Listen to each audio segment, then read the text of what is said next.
देखिए, आज कांग्रेस कार्यकर्ताओं के द्वारा और अध्यक्ष साहब गोविंद सिंह डोटासरा सर के नेशनल हाईवे मुद्दे को लेकर धरना प्रदर्शन कांग्रेस का किया जा रहा था, लेकिन जी पुलिस वैन में कुछ नेताओं के लिए गिरफ्तारी देने के लिए ले जाया गया। लेकिन कुछ कार्यकर्ता हैं उनसे और जो लीगल के भी हैं उनसे भी हम बात करना चाहेंगे। सर, सरकारें गैर संवैधानिक संस्थाओं का जो दुरुपयोग करती हैं, कहाँ तक ठीक है? देखिए, इसको किसी भी कोने से, किसी भी एंगल से ठीक की दृष्टि में इसको नहीं ठहराया जा सकता। जब से भारतीय जनता पार्टी की सरकार आई है वर्ष 2014 से, विपक्षी दलों के कद्दावर नेताओं के खिलाफ झूठे प्रकरण दर्ज करना, वो चाहे आय से अधिक संपत्ति के हों, वो चाहे ईडी से संबंधित हों, वो चाहे सीबीआई से संबंधित हों, इन प्रकरणों को दर्ज करके और उनको आर्थिक रूप से उनकी ऊर्जा खत्म की जाती है, कोर्ट कचहरी में उनको घसीटा जाता है, जिससे वो सकारात्मक ऊर्जा अपनी खो देते हैं और पार्टी की जनता की सेवा से वो महरूम हो जाते हैं। ये इनका मोडस ऑपरेंडी है। बरसों से 2014 से लगातार ये लोग ये काम करते आए हैं। अभी इस प्रकरण में सोनिया गांधी जी, राहुल गांधी जी के खिलाफ जो प्रकरण इन्होंने दर्ज किया वो ईडी का प्रकरण था।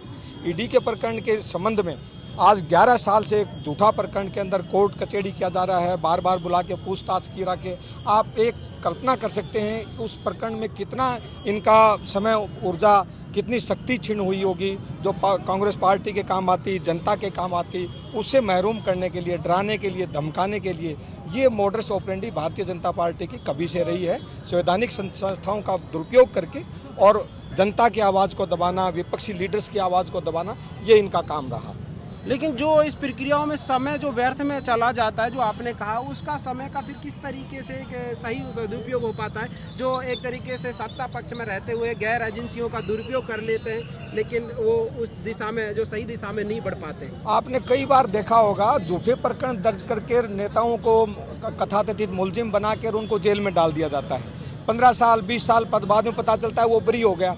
उस 20 साल का क्या वैल्यू है, उसका बच्चे कैसे पालन पोषण हुए होंगे, आप कल्पना कर सकते हो। लेकिन इसमें ये तो क्या बड़े राजनीतिक प्रभावशाली हैं तो वो लोग इस प्रक्रियाओं से निकल जाते हैं, लेकिन आम जन कहाँ तक सुरक्षित रह पाता है जो एजेंसियों का दुरुपयोग? आज कहीं भी आम जन क्या, कद्दावर व्यक्ति हैं, कद्दावर नेता हैं, वो इस बात से कहीं भी सुरक्षित नहीं है। चारों तरफ से शिकंजा कसा हुआ है। ईडी का है, सीबीआई का है, आय से अधिक संपत्तियों का है, पुलिस का है। ये प्रकरणों से कहीं महरूम नहीं है। जो बोलेगा उसकी आवाज़ को दबाया जाएगा, जो चुपचाप अपना कमाता रहेगा, खाता रहेगा, उसको कोई कुछ नहीं कहेगा। लोकतंत्र की आवाज़ करेगा, जनता की आवाज़ करेगा, सड़क पे डामर की बात करेगा, नल में पानी की बात करेगा, वायर में करंट की बात करेगा, किसान के लिए यूरिया की बात करेगा। उन सब लोगों को प्रोत्साहित किया जा रहा है और ये लगातार चला आ रहा है। ठीक है, देखिए यहाँ पर हमने बात की है और भी करेंगे।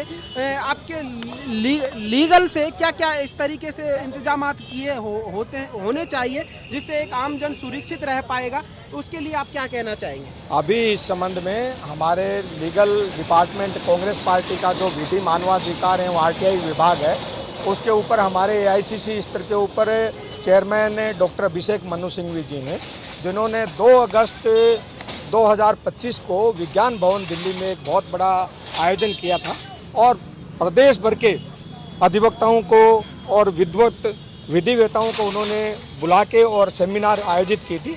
इन सब मुद्दों के ऊपर उस सेमिनार के अंदर विस्तृत रूप से चर्चा हुई है और इस संबंध में प्रकरणों को तय करके हम लगातार लोगों के लिए राहत मुहैया कराने के लिए काम कर रहे हैं।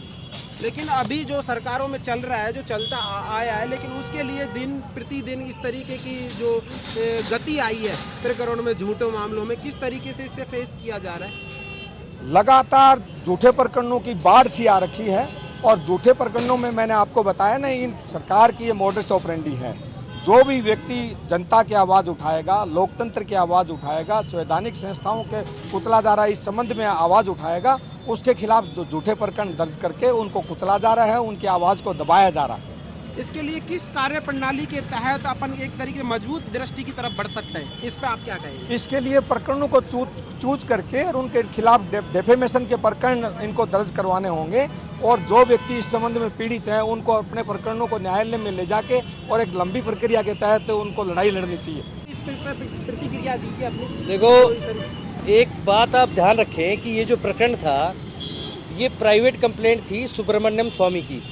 अब सुब्रमण्यम स्वामी की प्राइवेट कंप्लेंट में ईडी ने इन्वेस्टिगेशन करी और ईडी ने इसको चार्जशीट फाइल करने के लिए कोर्ट में गए तो कोर्ट ने प्राइमा फेसी इस केस को चलने योग्य नहीं माना। जहाँ तक सुब्रमण्यम स्वामी की बात है तो सुब्रमण्यम स्वामी ने तो सरेआम ट्विटर पे इंटरव्यूज़ में तो खुद मोदी जी पे आरोप लगाए हैं। और जयशंकर जो अपने विदेश मंत्री है कि जयशंकर जब वह एम्बेसडर थे तो मोदी जी के लिए अय्याशियों के लिए सारी व्यवस्थाएं करते थे चाइना में।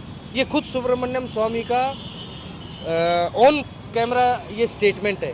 तो अगर उसकी बात को इतनी गंभीरता से लेते हैं तो तमाम जो इशू उठाते हैं उन पे जांच होनी चाहिए, उन पे ईडी बिठाओ, उन पे आप फॉरेन एजेंसी बिठाओ। ये मुकदमा 11 साल से एक नैरेटिव सेट किया हुआ था जिसमें कांग्रेस पार्टी द्वारा कोई भी सवाल पूछा जाता था तो उनका कहना था कि ये दोनों तो जमानत पर हैं, ये दोनों तो बेल पे हैं।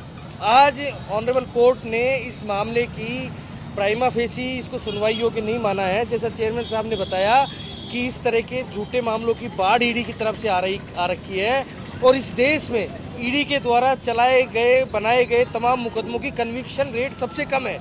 यानी कि 100 मुकदमों में 100 मुकदमों की जांच करेंगे तो 3 मुकदमों में भी सजा नहीं हो पा रही है। ये देश का दुर्भाग्य है कि लाखों करोड़ों रुपए ये बर्बाद कर रहे हैं और इससे भी कम मतलब स्थिति ये है कि इनकी कोई कन्विक्शन ही नहीं है, चलने लायक मुकदमे ही नहीं माने।